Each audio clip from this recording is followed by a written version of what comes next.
Bonjour à toutes et à tous, je suis Jeanne Pradikelou, juriste au service Diabète et Droit, qui est le service juridique de la Fédération française des diabétiques. Nous nous sommes vus il y a quelques mois pour une vidéo consacrée au permis de conduire. Aujourd'hui, nous allons traiter d'un autre sujet de préoccupation très important pour les personnes qui vivent avec un diabète, c'est celui des assurances. Alors, au programme de cette vidéo, assurance automobile, prévoyance et assurance emprunteur.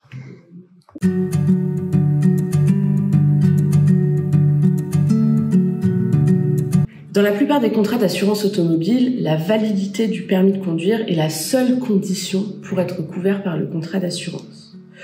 Autrement dit, les contrats d'assurance automobile excluent généralement de la garantie les personnes qui n'auraient pas un permis de conduire en cours de validité.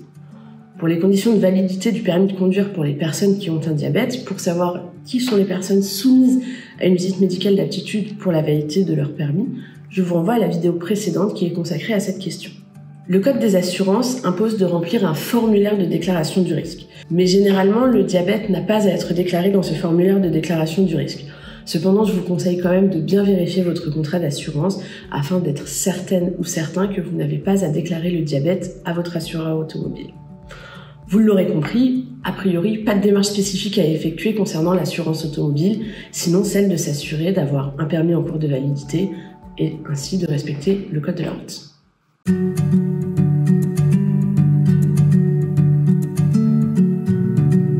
Concernant la prévoyance, malheureusement, c'est exactement l'inverse.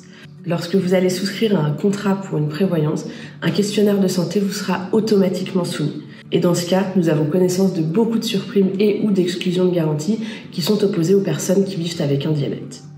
La Fédération française des diabétiques est très mobilisée sur ce sujet. Nous contactons régulièrement nos partenaires institutionnels sur ces questions pour permettre une évolution en faveur des personnes qui vivent avec un risque aggravé de santé. À ce jour, la meilleure solution, même si je sais qu'elle est pénible, est celle de multiplier les devis auprès de différentes sociétés d'assurance pour pouvoir comparer les garanties proposées. Vous pouvez également, parmi ces devis, contacter le courtier Euroditas, qui est spécialisé dans la couverture de personnes qui ont un risque aggravé de santé et dont je vais vous parler juste après.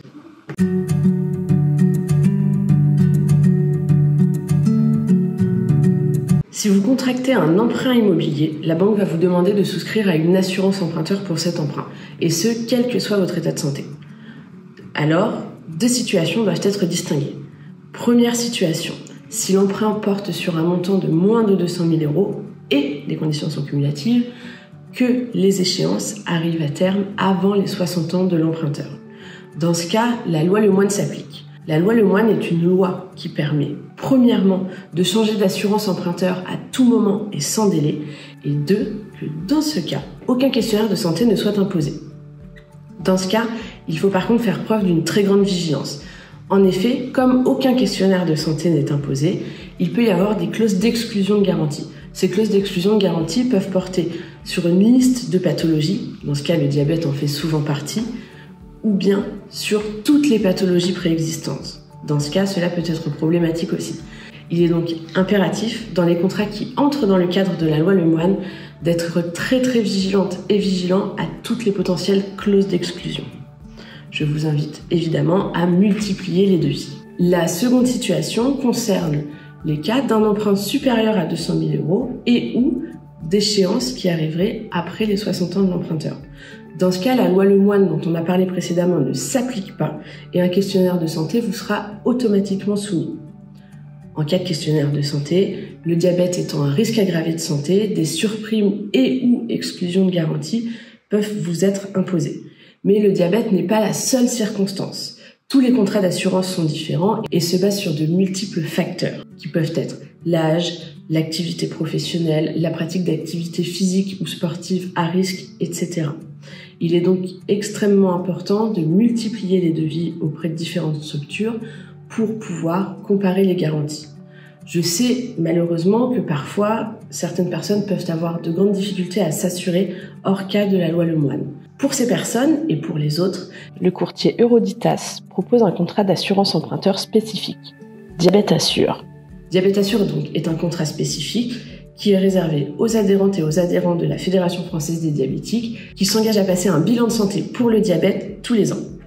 Ce contrat a été obtenu grâce à l'intervention du courtier Euroditas, qui est spécialisé dans l'assurance de personnes qui ont un risque aggravé de santé. N'hésitez pas à les contacter.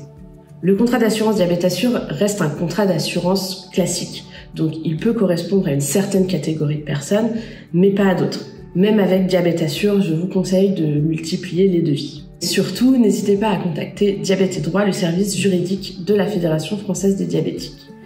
Par ailleurs, 2 choses importantes sont à avoir en tête.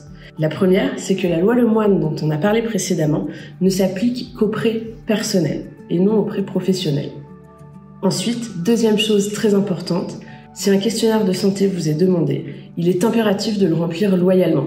Je sais que cela pourrait être tentant parfois de ne pas déclarer toutes ces pathologies, de ne pas donner toute la réalité de son état de santé, mais en cas de dommage, l'assurance risquerait de ne pas s'activer et la situation pourrait devenir réellement très compliquée.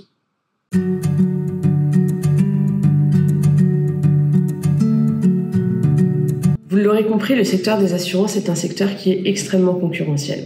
Je vous invite donc à faire preuve d'une grande vigilance et à respecter ces quelques conseils.